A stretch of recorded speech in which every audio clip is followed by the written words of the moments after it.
Okay, सो अब आते हैं क्वेश्चन नंबर 4 पे। क्वेश्चन नंबर 4 हम लोग पढ़ रहे हैं एडमिशन ऑफ अ पार्टनर के 6 मार्कर क्वेश्चंस जो एक्सपेक्टेड हैं आपके बोर्ड एग्जामिनेशंस के लिए।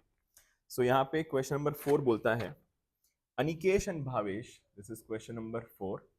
अनिकेश एंड भावेश दो पार्टनर्स हैं with the ratio of 7:3, with the ratio of 7:3.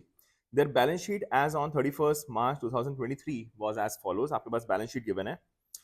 सबसे लास्ट में लिखा हुआ है we have to pass the journal entries for the above transactions in the books of the firm. तो यहाँ पे न्यू पार्टनर चाहत एंटर हुई है and she has been entered for 1/4 share. She has entered for 1/4 share और यहाँ पे adjustments additional information दिए हुए हैं। तो स्टार्ट करते हैं विद द जर्नल एंट्रीज। तो यहाँ बना लेते हैं हम लोग जर्नल एंट्रीज का फॉर्मेट। तो आपका जो जर्नल एंट्रीज का फॉर्मेट होता है इसमें आता है आपका सबसे पहले date, particulars, LF, debit and credit. So this is the format of your journal entries. The first thing is Chahat will bring 90,000 as her capital and 30,000 as her share of goodwill premium. तो question में check करना पड़ता है सबसे पहले कि हमारे पास cash given है कि बैंक। तो हमारे पास गिवन है कैश। अच्छा, यहाँ पे चाहत जो एंटर हुई है वो हुई है enter on 1 April 2023।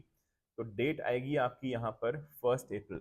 Her transaction में, हर एक जर्नल एंट्री में डेट यही चलने वाली है। सो पहली एंट्री होगी आपकी cash account debit. The first entry is cash account debit to Chahat's capital account and to premium for goodwill account. Premium for goodwill account. So Chahat has brought in 90,000 and 30,000. तो ये 90,000 आ जाएगा इसके capital में and apart from that 30,000 आ जाएगा इसका premium for goodwill में। तो ये दो अमाउंट्स हो गए। तो अल्टीमेटली जो हमारे पास कैश आया है फर्म के पास वो आया है 1,20,000। क्लियर? अब यहाँ पे क्वेश्चन में देखना होता है क्या हमारे पास न्यू रेशियो गिवन है क्या। तो यहाँ पे न्यू रेशियो नहीं गिवन है, तो ओल्ड रेशियो ही आपका सेक्रीफाइसिंग रेशियो माना जाता है। तो 0104 1 अप्रैल को एंट्री होगी आपकी। जो प्रीमियम फॉर गुडविल आया है ये हम लोग बांट देंगे सेक्रीफाइसिंग पार्टनर्स के बीच। तो यहाँ पे दोनों ही सेक्रीफाइस कर रहे हैं in the ratio of 7:3। Old ratio यहाँ पर सेक्रीफाइसिंग रेशियो कहलाता है। अनिकेश एंड भावेश, तो premium for goodwill account debit to Anikesh capital account and to Bhavesh capital account. So यहाँ पे हमारे पास 30,000 रुपीज का प्रीमियम फॉर गुडविल आया था जो बटेगा आपका 7:3 के रेशियो में। तो ये आ जाएगा आपका 21,000 एंड 9,000। सो ये हो गया आपका दो एंट्रीज कंप्लीट। अब आते हैं सेकंड वाले पे। सेकंड एंट्री बोलती है आपका, सेकंड ट्रांजैक्शन बोलता है adjustment outstanding wages will be paid. Outstanding wages will be paid. So यहाँ पे आउटस्टैंडिंग वेजेस जो आपके पास गिवन है ऑलरेडी वो है 9,000। देखिए ये एक नोन लायबिलिटी है, समझिएगा इस चीज को ध्यान से। ये ऑलरेडी एक नोन लायबिलिटी है, ये कोई अलग से नई लायबिलिटी क्रिएट नहीं हुई है। अगर आपकी नोन लायबिलिटी को ही आप पेमेंट करते हो तो यहाँ पे रीवैल्यूएशन में कुछ भी फर्क उसका नहीं पड़ता है। तो यहाँ पे सिंपली हम लोग लिख देंगे outstanding wages account debit, outstanding wages account debit to cash account, outstanding wages account debit to cash account. So यहाँ पर आपने जो वेजेस पे किए हैं वो पे कर दिए हैं 9,000।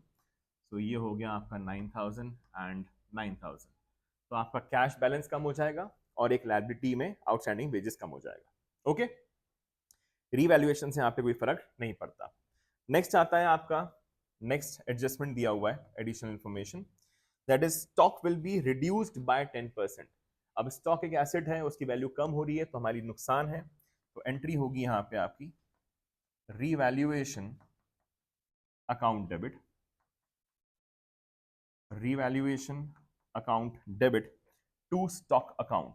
स्टॉक की वैल्यू कम हुई है आपकी 10% से, तो स्टॉक आपके पास जो ऑलरेडी गिवन है दैट हैज 1,20,000, 1,20,000 का 10% विल गिव यू 12,000, तो ये हो गया आपका 12,000 रुपीज से कम। Okay, next last point, a creditor of 6300 not recorded in the books was to be taken into account. एक क्रेडिटर जो हमारी बुक्स में रिकॉर्डेड नहीं थे, अब उसको बुक्स में लेकर आना है, मतलब कि हमारी लायबिलिटी, अचानक से एक लायबिलिटी बढ़ रही है हमारी, तो इट इज अ लॉस, तो ये जाएगा आपके रीवैल्यूएशन अकाउंट में। So again it's a loss for us, so this is revaluation account debit to creditors account, revaluation account debit to creditors account, and the amount is 6300, the amount is 6300। देखिए हम लोग को लगता है कि यहाँ पे हमारा क्वेश्चन खत्म हो गया, बट अभी भी और भी एंट्रीज बाकी हैं, तो चेक करेंगे हम लोग लायबिलिटीज में क्या हमारे पास कोई एक्यूमुलेटेड प्रॉफिट्स है कि नहीं। तो yes we do have general reserve, तो जनरल रिजर्व बांटने की एंट्री होगी अभी। सो यहां पर सबसे पहले हम लोग जनरल रिजर्व को बांटेंगे, इसके बाद एक और एंट्री होगी आपका रीवैल्यूएशन प्रॉफिट एंड लॉस की। हमारे पास एसेट्स में there is no accumulated loss as such, ठीक है, तो सिर्फ और सिर्फ जनरल रिजर्व बटेगा। तो again on 1st of April तो जनरल रिजर्व बटेगा आपका, तो एंट्री होगी general reserve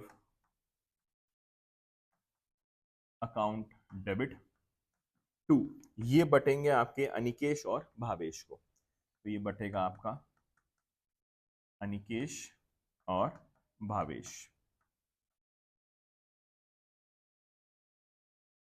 old partners old ratio में ही बढ़ता है आपका ये अमाउंट। सो अमाउंट आपके पास जो गिवन है दैट इज 15,000, 15,000 को हम लोग बांटेंगे इन्हीं के रेशो में 7:3 के रेशो में, तो ये हो जाएगा आपका 4,500 will be given to Bhavesh, and यहाँ पे आ जाएगा आपका 10,500, 7:3 के रेशो में बढ़ गया ये। अब यहाँ पे चेक करना है हम लोग को कि रीवैल्यूएशन कितनी बार डेबिट यहाँ कितनी बार क्रेडिट हुआ है। तो देखिए यहाँ पे रीवैल्यूएशन आपका सिर्फ और सिर्फ 2 बार ही हुआ है, एक बार डेबिट हुआ है, डेबिट का मतलब कि लॉस हुआ, दूसरी बार भी आपका डेबिट ही हुआ है, तो अल्टीमेटली हमारे पास दोनों का मिलाकर लॉस ही है। तो लॉस कितना है आपका 12,000, 12,000 एंड 6,300, तो ultimately there is a loss of 18,300। अब ये बटेगा, इसको राइट ऑफ करेंगे हम लोग, जो हमारे पार्टनर्स हैं 0104, entry would be just the opposite, कि जब आप प्रॉफिट्स बांटते हैं तो इनके कैपिटल्स बढ़ते हैं तो आप करते हो क्रेडिट, बट जब लॉसेस की बारी आती है तो ये हो जाएंगे डेबिट।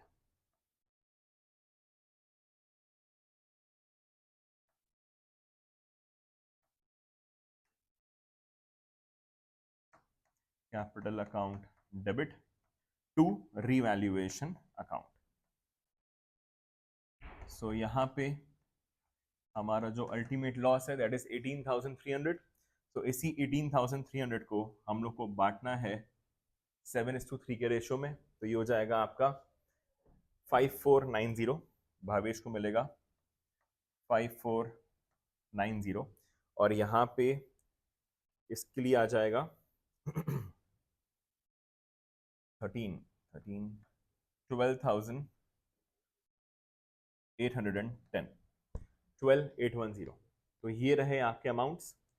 तो ये फाइनली खत्म हो गया आपका क्वेश्चन नंबर 4। ओके, तो यहाँ पे सिर्फ और सिर्फ जनरल एंट्रीज बोली गई थी, तो ये हो गई आपकी पूरी की पूरी general entries complete. I hope ये आपको समझ में आ गया होगा पूरा क्वेश्चन, सिर्फ जनरल एंट्रीज करनी थी यहाँ पे। तो पहले एक नया पार्टनर आया, उसका कैपिटल, उसके बाद गुडविल बांटा, फिर रीवैल्यूएशन के आइटम्स थे, फिर उन्होंने रिजर्व बांटा, रिजर्व वो बांटना मत भूलिएगा, और रीवैल्यूएशन के अल्टीमेट प्रॉफिट लॉस को भी बांटना मत भूलिएगा। Thank you so much.